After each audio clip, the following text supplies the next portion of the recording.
देखिए, पी पेसा का तो लड़ाई हमको नहीं लगता है कि मेरे और मेरे पिताजी से अधिक किसी ने लड़ा होगा। अगर मेरे विधानसभा का प्रोसीडिंग्स आप देखिएगा तो हर एक सत्र में पी पेसा का मामला मैंने उठाया है।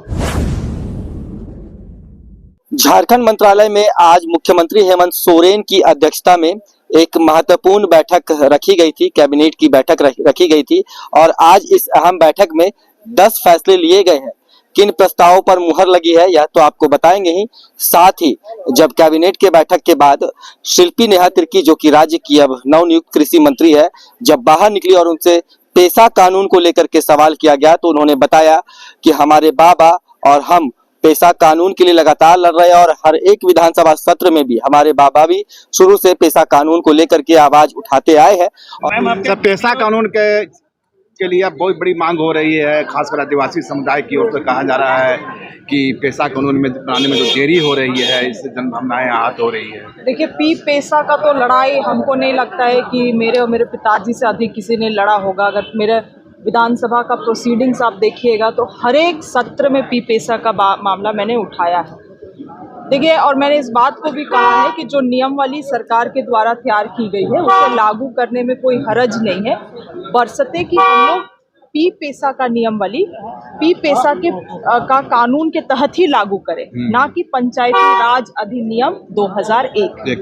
पंचायती राज इस फॉर सामान्य क्षेत्र, आदिवासी क्षेत्रों के लिए पी पेसा कानून। तो आप उस कानून को अगर हम लोग लाएंगे, उस नियमावली को लाएंगे तो इस कानून के तहत ही लाएंगे।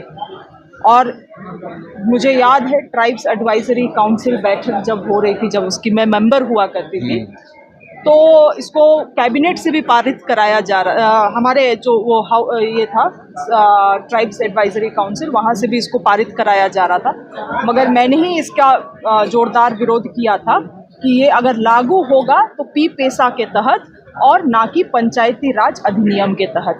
तो आज भी अगर हमारे पास ये आता है, हमारे कैबिनेट में आता है पी पेसा के तहत, तो मुहर लगेगा, मगर पंचायती राज के तहत अगर ब्यूरोक्रेट्स इसको बढ़ाएंगे तो इसमें दोबारा से मेरा विरोध रहेगा। जेपीएससी प्रेसिडेंट का मामला भी छात्रों के बीच में एक बड़ा मुद्दा है। उनका कहना है कि जेपीएससी अध्यक्ष की नहीं हो रही है, नियुक्ति नहीं हो रही है। देखिए, इन सभी पदों में आपको बहुत जिम्मेवार व्यक्ति बैठाना पड़ता है। आप किसी को भी उठा के वहाँ बैठा देंगे, ये संभव नहीं। हमारे माननीय हेमंत सोरेन जी बहुत गंभीर हैं और चाहते हैं कि कोई बहुत रिस्पॉन्सिबल और अकाउंटेबल पर्सन ही उस कुर्सी में बैठे। और ऐसे व्यक्ति का पूरे बैकग्राउंड, क्योंकि आप लोग ने देखा होगा कि इस बार हम लोगों को भी इंटीमेट किया गया है कि आप अगर आपात सचिव भी रख रहे हैं तो पूरा बैकग्राउंड हिस्ट्री उसका आप खंगाल ले, उसके बाद ही रखें। तो इसीलिए उस पद में व्यक्ति अगर बैठेगा तो बहुत जिम्मेवार व्यक्ति होगा और हमारे माननीय मुख्यमंत्री उनको पूरा तरीके से खंगालेंगे, उसके बाद ही उसका नाम दिया जाएगा। मैम, वीडियो आपका सामने है जिसमें अधिकारी को फटकार लगाते देख रही, तो क्या कहेंगे? इसको फटकार के रूप से मत देखिए। देखिए, हम लोग सब जिम्मेवार व्यक्ति हैं। अब हम जिस मांडर विधानसभा का हम नेतृत्व करते हैं, आज अगर आप हमको पूछ दीजिएगा मैडम कितने वोटर हैं, और उस सवाल का अगर हम जवाब ना दे पाए तो मेरे विधायकी में सवाल उठेगा ना। उसी तरह से आप अधिकारी हैं। मैंने उनको पूछा कि आपके जिला में किसान कितने हैं। अगर इतना माइनर क्वेश्चन का जवाब आपके पास नहीं होगा तो आपका पोजीशन में, आपका रोल में तो सवाल उठेगा। इसको फटकार की तरह मत देखिए। ये जो समीक्षा बैठक था, मैं चाहती थी कि ये महज एक औपचारिकता बैठक ना बने, इसको हम लोग समझने का प्रयास करें कि हम कितने पानी में है ना, वो चीजों को रिव्यू करने के लिए बैठक रखा गया था। मुझे लगता है अधिकारी इस चीजों को समझे भी है और इस विभाग को गंभीरता से लेते हुए, हमारे किसानों को गंभीरता से लेते हुए काम करें। मैडम, कैबिनेट दिशा निर्देश आपने दिया है अधिकारियों को बैठक के बाद? क्या कुछ टास्क दिया है, क्या कुछ दिशा निर्देश दिया, कैसे काम करने के लिए? आप अगर उस बैठक में कल थे तो उन चीजों को आप जान ही रहे होंगे। मेरा केवल इतना कहना है कि अगर आप कृषि विभाग से, पशुपालन से, सहकारिता से संबंधित अगर आप अधिकारी हैं तो पहले तो इस राज्य के लोग, यहाँ के किसान आपके प्राथमिकता होना चाहिए।